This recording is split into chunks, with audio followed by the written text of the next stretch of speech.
The last war of humanity has begun. Climate disasters of unprecedented intensity are now befalling people around the world. And it may seem to you that this doesn't concern you so far, but it's not so. It already concerns you because each problem adds up and creates conditions for even more serious problems. With every attack, our common enemy, climate, grows even stronger. Climate disasters are cascading. What does cascading mean? Let's explain using an associative example. When one dam breaks in a water reservoir, the resulting wave destroys another dam and becomes even more devastating. With every broken dam, the strength of the wave increases. The same is with the climate. Every climate disaster on Earth creates conditions for another one. The one that took place intensifies all others that would follow. Compensation mechanisms do not work. Problems are accumulating, like a stone thrown down a mountain. It hits another stone and triggers an avalanche. Now we see the first rocks hitting, merely the first attacks of our enemy. Yet, the mountain is high, and it will collapse very fast.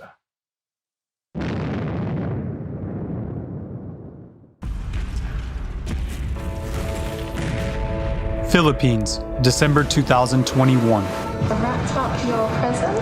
Perfect timing, because in the house, Birdie's presents got wrapped. Not yours. Good morning, world. It is the day of Storm Odette passing over the island. Luckily, the roof of our main house is all concrete. I think we'll be safe. Whoa, this is definitely the worst storm we've had here so far, isn't it? Oh my goodness, this is the worst storm ever. Probably got a bit scared, look. I can't even imagine.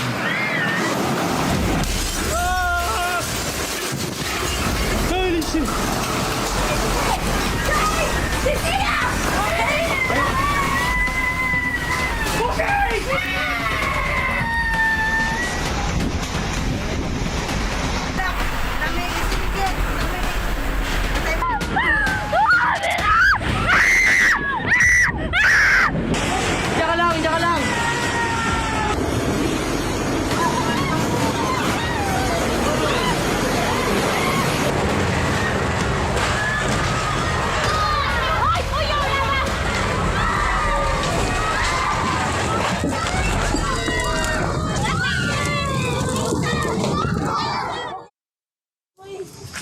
Oh my god.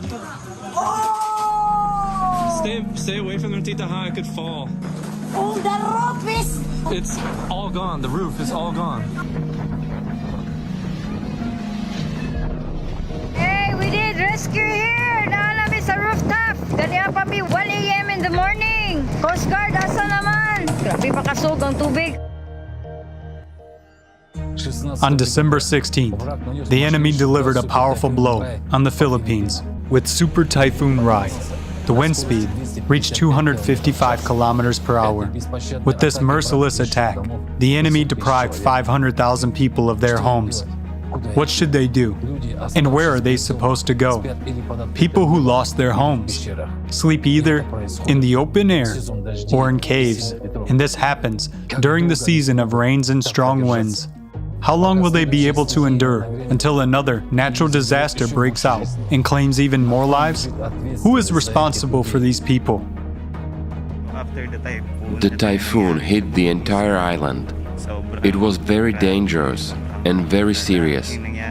What was happening was like a nightmare. There was no transport, no internet, helicopters wouldn't come. It was really just survival.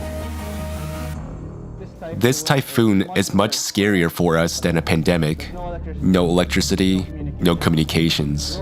The roads are finally starting to clear. But I think electricity will resume maybe in 6 months. I also think communication will resume in maybe 2 months. So it is currently 6 a.m. We got reclassified last night as a super typhoon, category 5. We got put on signal 3 instead of signal 2. We lost cell service last night.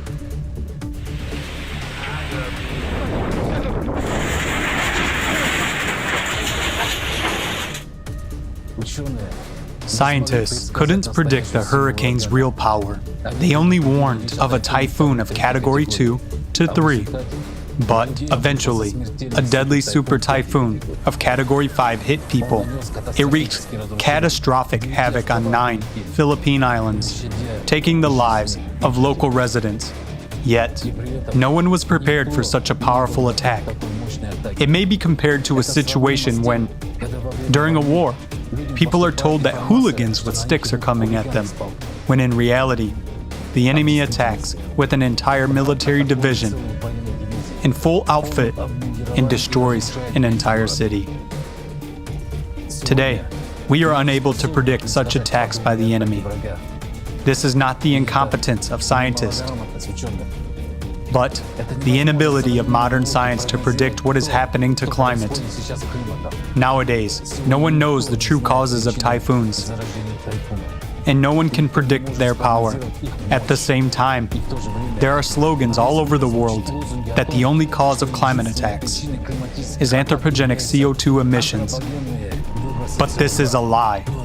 In order to accurately predict the area and intensity of typhoons, it is necessary to know the true causes of their emergence. Yet, as of today, science doesn't investigate them. It is stuck in the quagmire of the inherently false theory of the anthropogenic factor. But how many lives have already been claimed by typhoons? How many houses have been ruined? And how many more will be destroyed? While we are playing games of trading CO2 quotas and funding pseudoscientists, science is at a standstill. People are dying, and our enemy, the climate, is only gaining strength while we are being inactive. Our family and other residents were terrified. We didn't expect such strong winds. During the typhoon, the wind gusts were very strong. The wind blew off roofs of houses. We were afraid to go outside. I had a nervous breakdown. We were in the temple at the time and didn't know what was happening to our home. At 6 o'clock, after the typhoon, we went home. The roads were impassable, so we looked for other ways. We walked down by streets to get home. The roads were heavy going. Trees were scattered all over. We struggled to get through fallen trees and roofs that cluttered the roads. At home, I felt sad because our house was ruined. Nothing was left but the house floor. Everything was destroyed.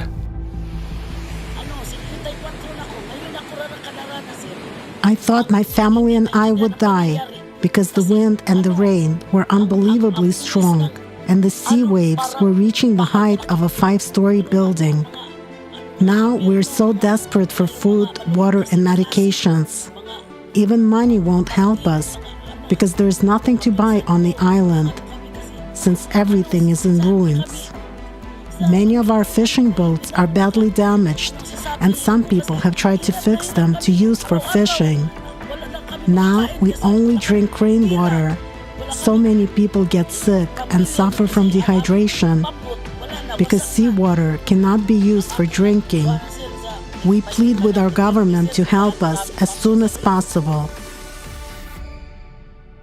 Let the traitor scientists now tell those people who lost everything that they were not warned, just because these scientists don't want to study the true causes of typhoons, that they have other projects which are more profitable for their pockets, sponsored by the collaborationists. What are their works and scientific hypothesis worth if they cannot save people from an impending disaster?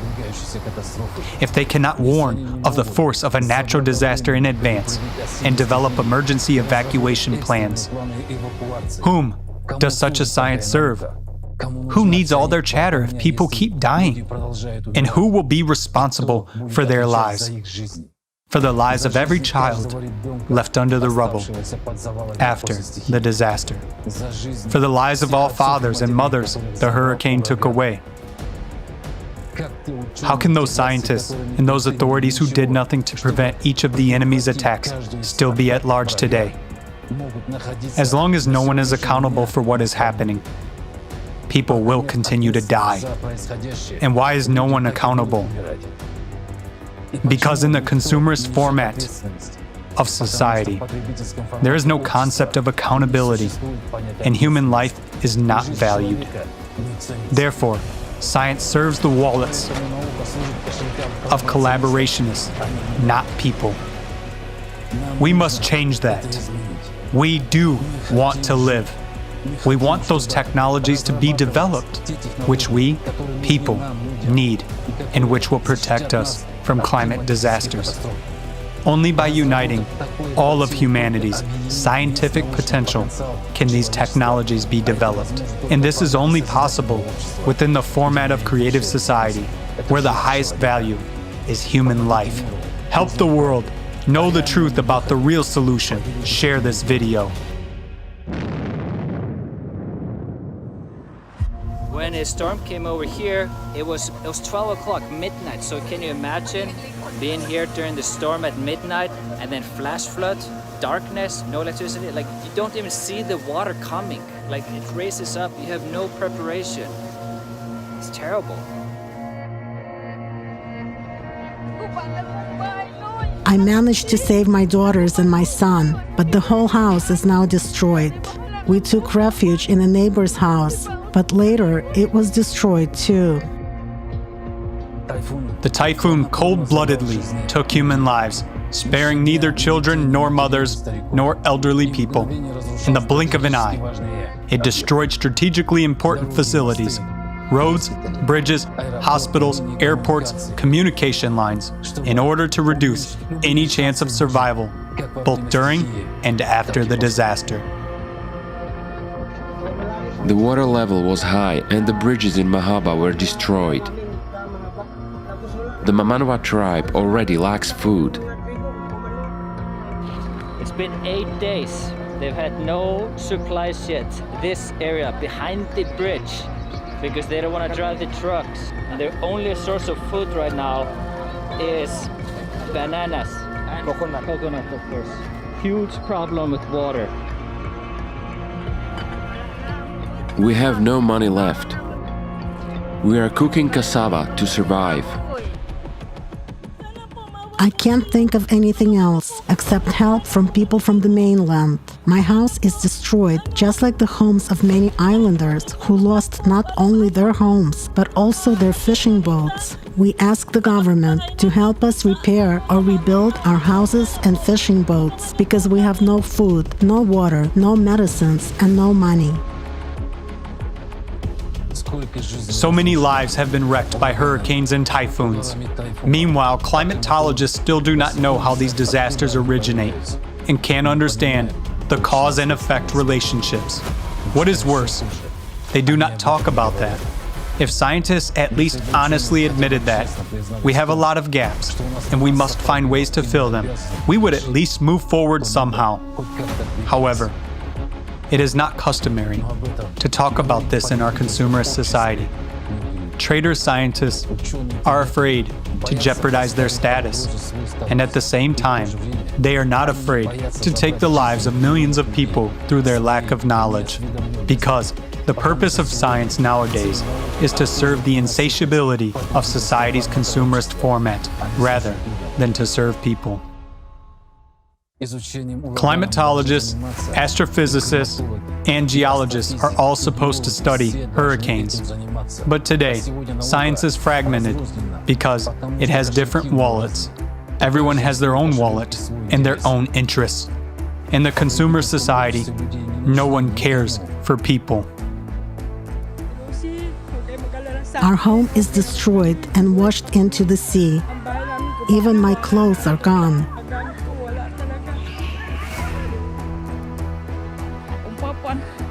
My father died right under our rubbled house. If only I could have helped him. I have an elder brother in Manila, but he doesn't know the news yet because I'm here in Davao. My children are still too young, and I still have a baby to take care of. I pray to God, please stop the typhoon. My uncle, my cousin's wife, and my 3-year-old twin nieces. But when I'm walking past here, I'm hearing children's voices. Daddy Punk, someone cries all the time. My heart is breaking with pain.